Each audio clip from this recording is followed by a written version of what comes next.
ओम नमो भगवते वासुदेवाय नमो नमः। श्रीमद्भागवत महापुराण का दूसरे स्कंध का दूसरा अध्याय। भगवान के स्थूल और सूक्ष्म रूपों की धारणा तथा क्रम मुक्ति में और सद्यो मुक्ति में वर्णन। श्री सुखदेव जी कहते हैं, सृष्टि के प्रारंभ में ब्रह्मा जी ने इसी धारणा के द्वारा प्रसन्न हुए भगवान से वह सृष्टि विषयक स्मृति प्राप्त की थी, जो पहले प्रलय काल में विलुप्त हो गई थी। इससे उनकी दृष्टि अमोघ और बुद्धि निश्चयात्मिकता हो गई थी। तब उन्होंने इस जगत को वैसे ही रचा जैसे कि प्रलय के पहले था। वेदों की वर्णन शैली ही इस प्रकार की है कि लोगों की बुद्धि स्वर्ग आदि निरर्थक नामों के फेर में फंस जाती है। जीव वहां सुख की वासना से स्वप्न सा देखता हुआ भटकने लगता है, किंतु उन मायामय लोकों में कहीं भी उसे सच्चे सुख की प्राप्ति नहीं होती। इसलिए विद्वान पुरुष को चाहिए कि वह विविध नाम वाले पदार्थों से उतना ही व्यवहार करे जितना प्रयोजनीय हो। अपनी बुद्धि को उनकी निस्सारता के निश्चय से परिपूर्ण रखे और एक क्षण के लिए उनसे असावधान न हो। यदि संसार के पदार्थ प्रारब्धवश बिना परिश्रम के यो ही मिल जाएं, तब उनके उपार्जन का परिश्रम व्यर्थ समझकर उनके लिए कोई प्रयत्न न करे। जब जमीन पर सोने से काम चल सकता है, तो पलंग के लिए प्रयत्न करने से क्या प्रयोजन। जब भुजाएं अपने को भगवान की कृपा से स्वयं ही मिली हुई हैं, तब तकियों की क्या आवश्यकता। जब अंजलि से काम चल सकता है, तो बहुत से बर्तन क्यों बटोरें। वृक्ष की छाल पहनकर या वस्त्रहीन रहकर भी यदि जीवन धारण किया जा सकता है, तो वस्त्रों की क्या आवश्यकता। पहनने को क्या रास्तों में चीथड़े नहीं हैं।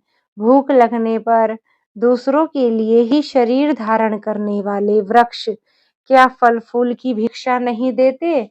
जल चाहने वालों के लिए नदियां क्या बिल्कुल सूख गई है। रहने के लिए क्या पहाड़ों की गुफाएं बंद कर दी गई हैं।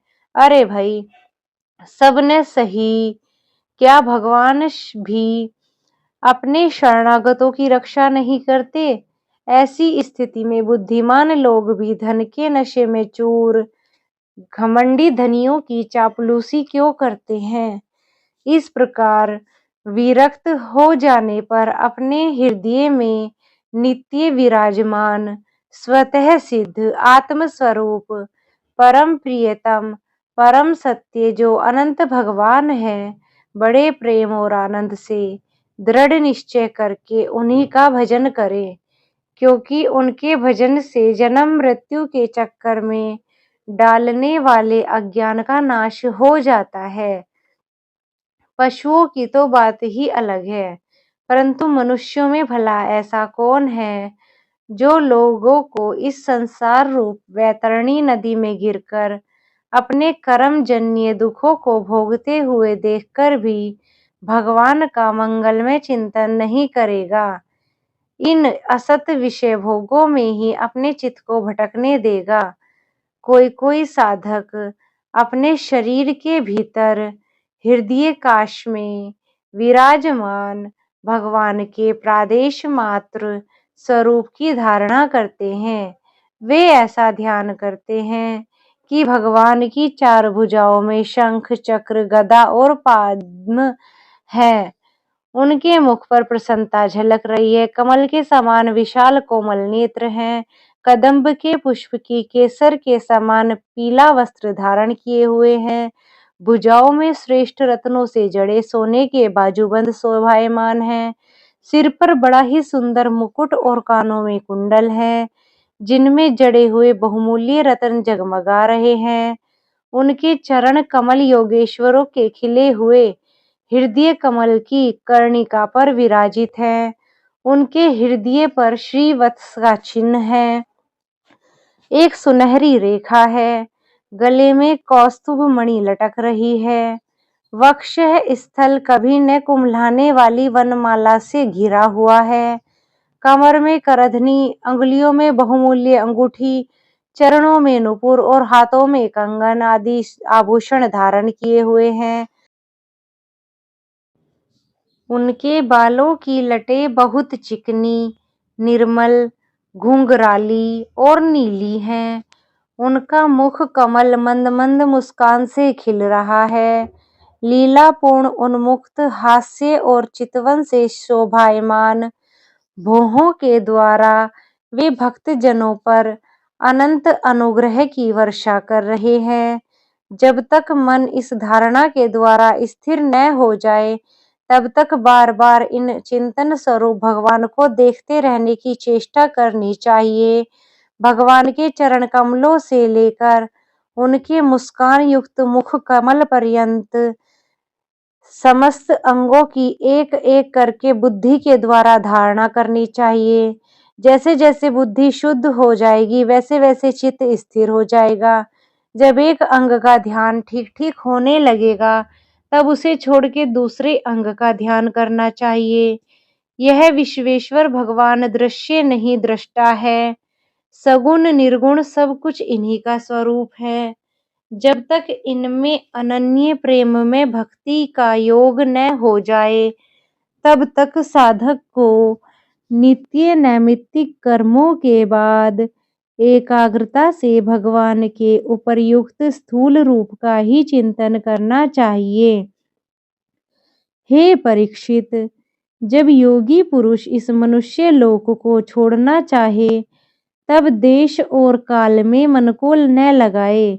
सुखपूर्वक स्थिर करके आसन से बैठ के प्राणों को जीतकर मन से इंद्रियों का संयम करे। तदंतर अपनी निर्मल बुद्धि से मन को नियमित करके मन के साथ बुद्धि को क्षेत्रज्ञ में और क्षेत्रज्ञ को अंतरात्मा में लीन कर दे। फिर अंतर आत्मा को परमात्मा में लीन करके धीर पुरुष उस परम शांति में अवस्था में स्थित हो जाए। फिर उसके लिए कोई कर्तव्य शेष नहीं रहता। इस अवस्था में सत्वगुण भी नहीं है। फिर रजोगुण और तमोगुण की तो बात ही क्या है। अहंकार, महत्त्व और प्रकृति का भी वहां अस्तित्व नहीं है। उस स्थिति में जब देवताओं के नियामक काल की भी दाल नहीं गलती, तब देवता और उनके अधीन रहने वाले प्राणी तो रह ही कैसे सकते हैं। योगी लोग यह नहीं इस प्रकार के परमात्मा से भिन्न पदार्थों का त्याग करना चाहते हैं और शरीर तथा उसके संबंधी पदार्थों में आत्मबुद्धि का त्याग करके हृदय के द्वारा पद पद पर भगवान के जिस परम पूज्य स्वरूप का आलिंगन करते हुए अनन्य प्रेम से परिपूर्ण रहते हैं, वही भगवान का विष्णु का परम पद है। इस विषय में समस्त शास्त्रों की सम्मति है। ज्ञान दृष्टि के बल से जिसके चित्त की वासना नष्ट हो जाती है, उस ब्रह्मनिष्ठ योगी को इस प्रकार अपने शरीर का त्याग करना चाहिए। पहले एड़ी से अपनी गुदा को दबाकर स्थित हो जाए, फिर बिना घबराहट के प्राणवायु को षट चक्र भेदन की रीति से ऊपर लाए। मनस्वी योगी को चाहिए कि नाभि चक्र मणिपूरक में स्थित वायु को हृदय चक्र अनाहत में, वहां से उदान वायु के द्वारा वक्षः स्थल के ऊपर विशुद्ध चक्र में, फिर उस वायु को धीरे धीरे तालु मूल में विशुद्ध चक्र के अग्रभाग में चढ़ा दें। तदंतर 2 आँख, 2 कान, 2 नासाछिद्र और मुख, इन सातों छेदों को रोककर उस तालु मूल में स्थित वायु के बोहों को बीच में आज्ञा चक्र में लाएं। यदि किसी लोक में जाने की इच्छा न हो तो भी आधी घड़ी तक उस वायु को वहीं रोककर स्थिर लक्ष्य के साथ उसे सहस्रार में ले जाकर परमात्मा में स्थित हो जाएं। इसके बाद ब्रह्मरंध्र का से भेदन करके शरीर इंद्रियादि को छोड़ दें। हे परीक्षित, यदि रोगी की इच्छा हो तो मैं ब्रह्मलोक में जाऊं, आठों सिद्धियां प्राप्त करके आकाशचारी सिद्धों के साथ विहार करूं, या त्रिगुण में ब्रह्मांड के किसी प्रदेश में विचरण करूं, तो उस मन और इंद्रियों को ही लेकर शरीर से निकलना चाहिए। योगियों का शरीर वायु की भांति सूक्ष्म होता है। उपासना, तपस्या, योग और ज्ञान का सेवन करने वाले योगियों को त्रिलोकी के बाहर और भीतर सर्वत्र स्वच्छंद रूपी विचरण करने का अधिकार होता है। केवल कर्मों के द्वारा इस प्रकार बेरोक टोक विचरना नहीं हो सकता। हे परीक्षित, योगी ज्योतिर्मय मार्ग सुषुम्ना के द्वारा जब ब्रह्मलोक के लिए प्रस्थान करता है, तब पहले वह आकाश मार्ग से अग्निलोक में जाता है। वहां उसके बचे कुचे मल भी जल जाते हैं। इसके बाद वह वहां से ऊपर भगवान श्री हरि के शिशुमार नामक ज्योतिर्मय चक्र पर पहुंचता है। भगवान विष्णु का यह शिशुमार चक्र विश्व ब्रह्मांड के भ्रमण का केंद्र है।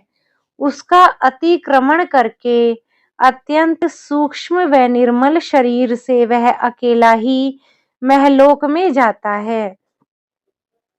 वह लोक ब्रह्मवेत्ताओं के द्वारा भी वंदित है और उसमें कल्प पर्यंत जीवित रहने वाले देवता विहार करते हैं। फिर जब प्रलय का सब समय आता है, तब नीचे के लोकों को शेष के मुख से निकली हुई आग के द्वारा भस्म होते देख वह ब्रह्मलोक में चला जाता है। जिस ब्रह्मलोक में बड़े बड़े सिद्धेश्वर विमानों पर निवास करते हैं, उस ब्रह्मलोक की आयु ब्रह्मा की आयु के समान ही दो परार्ध की है। वहां न शोक है, न दुख है, न बुढ़ापा है और न मृत्यु है। फिर वहां किस प्रकार का उद्वेग या भय, ये तो हो ही सकता है कि वहां पर ना भय हो न उद्वेग हो। वहां यदि दुख है तो केवल एक बात का, वही यही है कि इस परम पद को न जानने वाले लोगों के जन्म मृत्यु में अत्यंत घोर संकटों को देखकर दयावश वहां के लोगों के मन में बड़ी व्यथा होती है। सत्यलोक में पहुंचने के पश्चात वह योगी निर्भय होकर अपने सूक्ष्म शरीर को पृथ्वी से मिला देता है और फिर उतावली न करते हुए 7 आवरणों का भेद करता है। पृथ्वी रूप से जल को और जल रूप से अग्नि में आवरणों को प्राप्त होकर वह ज्योति रूप से वायु रूप आवरण में आ जाता है और वहां से समय पर ब्रह्म की अनंतता का बोध कराने वाले आकाश रूप आवरण को प्राप्त करता है। इस प्रकार स्थूल आवरणों को पार करते समय उसकी इंद्रियां भी अपने सूक्ष्म अधिष्ठान में लीन हो जाती हैं।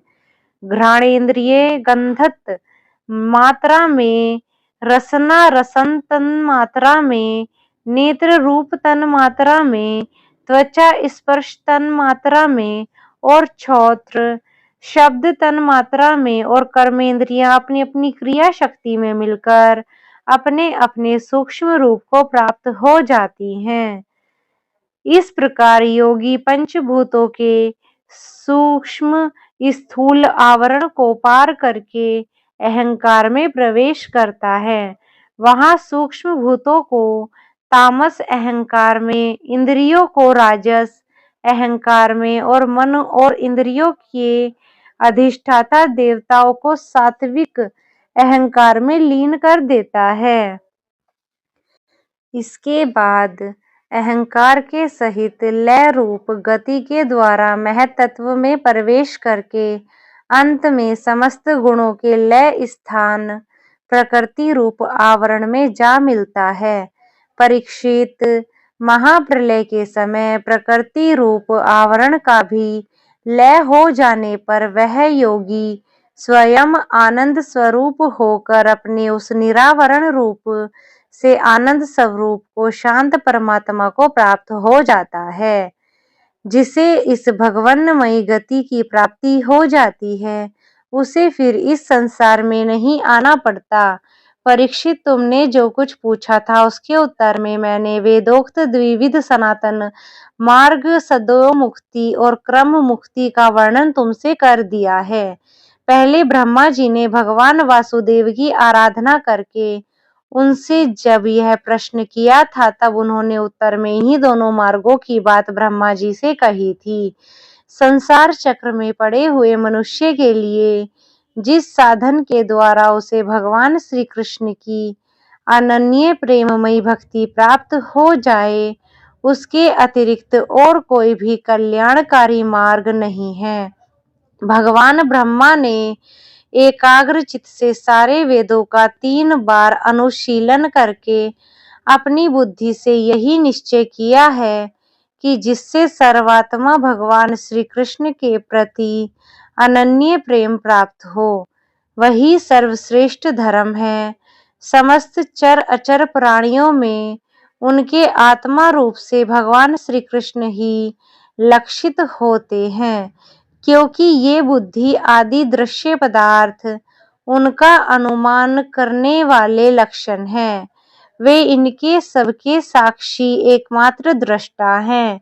हे परीक्षित, इसलिए मनुष्य को चाहिए कि सब समय और सब स्थितियों में अपनी संपूर्ण शक्ति से भगवान श्री हरि का श्रवण, कीर्तन और स्मरण करे। हे राजन, संत पुरुष आत्मस्वरूप भगवान की कथा का मधुर अमृत बांटते ही रहते हैं। अपने कान के दोनों में भर भर कर उनका पान करते हैं। उनके हृदय से विषयों का विषैला प्रभाव जाता रहता है, वह शुद्ध हो जाता है और वे भगवान श्री कृष्ण के चरण कमलों की सन्निधि प्राप्त कर लेते हैं। हरि ओम तत्सत, हरि ओम तत्सत, हरि ओम तत्सत, हरि ओम।